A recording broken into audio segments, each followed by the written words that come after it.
कहानी पंचलाइट फणीश्वरनाथ रेणु। कहानी का सारांश। पंचलाइट की खरीदारी। गांव में निवास करने वाली विभिन्न जातियां भिन्न भिन्न टोली बनाकर रहती हैं। उन्हीं में से एक है महतो टोली। महतो टोली के पंचों ने पिछले 15 महीने से दंड जुर्माने की जमा राशि से रामनवमी के मेले से इस बार पंचलाइट खरीदी। पंचलाइट खरीदने के पश्चात बचे 10 रुपये से पूजा की सामग्री भी खरीदी जाती है। मेले से पंचलाइट की खरीदारी के बाद सभी खरीदार पंचगांव की ओर लौटे, जिनमें सबसे आगे अगनू महतो टोली का पंचलाइट का डब्बा माथे पर लेकर आ रहा था और उसके पीछे पीछे सरदार, दीवान और पंच लोग थे। पंचलाइट देखने के लिए टोली के सभी बच्चे, औरतें, पुरुष एकत्रित हो चुके थे और सरदार ने अपनी पत्नी को पंचलाइट की पूजा पाठ का प्रबंधन करने के लिए कहा। महतो टोली में उत्साहपूर्ण वातावरण। गांव में पंचलाइट आते ही औरतें और अन्य सभी लोग उत्साहित होते हैं। गांव की पंचायत का छड़ीदार अगनू महतो सभी लोगों को पंचलाइट से दूर रहने की चेतावनी देता है। कहीं अधिक उत्साहित लोग पंचलाइट को किसी प्रकार का नुकसान न पहुंचा दें। पंचलाइट आने की खुशी में औरतों की मंडली में गुलरी काकी गोसाई का गीत गुनगुनाने लगती हैं, तो छोटे बच्चे उत्साह के कारण हुड़दंग करना शुरू करने लगते हैं। टोली भर के लोग सरदार के दरवाजे पर आकर पंचलाइट की रट लगाने लगते हैं। इस प्रकार पूरी महतो टोली का वातावरण उत्साह से भरा हुआ था। पंचलाइट को जलाने की समस्या। महतो टोली के सभी लोग पंचलाइट के आने से अत्यधिक उत्साहित, लेकिन उनके सबसे मन में एक बड़ी समस्या यह आ जाती है कि पंचलाइट जलाएगा कौन, क्योंकि किसी भी व्यक्ति को पंचलाइट जलाना नहीं आता था।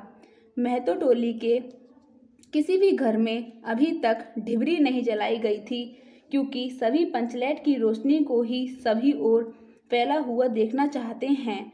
पंचलाइट के ना जलने से सभी के चेहरे उतर जाते हैं।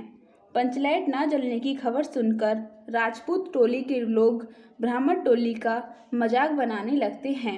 इसके बावजूद पंचों ने यह तय किया कि दूसरी टोली के व्यक्ति की मदद से पंचलाइट नहीं जलाएंगे, चाहे वह बिना जले ही पड़ी रहे। पंचलाइट जलाने के लिए गोधन को बुलवाना। गुलरी काकी की बेटी मुनरी गोधन से प्रेम करती थी और उसे पता था कि गोधन को पंचलाइट जलाना आता है, लेकिन पंचायत ने गोधन का हुक्का पानी बंद कर रखा था, क्योंकि गोधन रोज मुनरी को देखकर सलम सलम वाला सलीमा का गीत गाता था। परंतु आज गोधन की आवश्यकता महतो टोली के लोगों को पड़ गई थी। इसी आवश्यकता को जानते हुए मुनरी ने अपनी सहेली कनेली द्वारा सरदार तक यह सूचना पहुंचा दी कि गोधन पंचलाइट जलाना जानता है। सभी पंच सोच विचार कर अंत में यह निर्णय लेते हैं कि गोधन को बुलाकर उसी से पंचलाइट जलवाई जाए, क्योंकि यह टोली की इज्जत व प्रतिष्ठा का सवाल है। अतः सरदार द्वारा गोधन को बुलवाने का आदेश दिया जाता है। गोधन द्वारा पंचलाइट जलाना। सरदार द्वारा गोधन को बुलाने के लिए छड़ीदार को भेजा जाता है, परंतु वह नहीं आता। तत्पश्चात गुलरी काकी गोधन को मनाने जाती हैं, तो वह मान जाता है और पंचलाइट जलाने के लिए तैयार हो जाता है। सर्वप्रथम वह पंचलाइट में तेल भरता है और पंचलाइट जलाने के लिए स्प्रिट मांगता है, परंतु पंच स्प्रिट खरीदना ही भूल जाते हैं। अब स्प्रिट न होने पर वह एक बार फिर टोली के लोगों के चेहरे मुरझा जाते हैं। गोधन होशियार लड़का है। वह स्प्रिट न होने पर भी, अर्थात नारियल के तेल से ही पंचलाइट जलाने का प्रयास करता है और धीरे धीरे पंचलाइट जलने लगती है। पंचलाइट की रोशनी से सारी टोली जगमगा उठती है, जिसे देख सभी के चेहरे खिल उठते हैं। कीर्तन मंडली के लोग एक स्वर में महावीर स्वामी जी की जय ध्वनि करते हुए कीर्तन शुरू कर देते हैं। इस प्रकार पंचलाइट जलाकर गोधन सबका दिल जीत लेता है। पंचों द्वारा गोधन को माफ करना।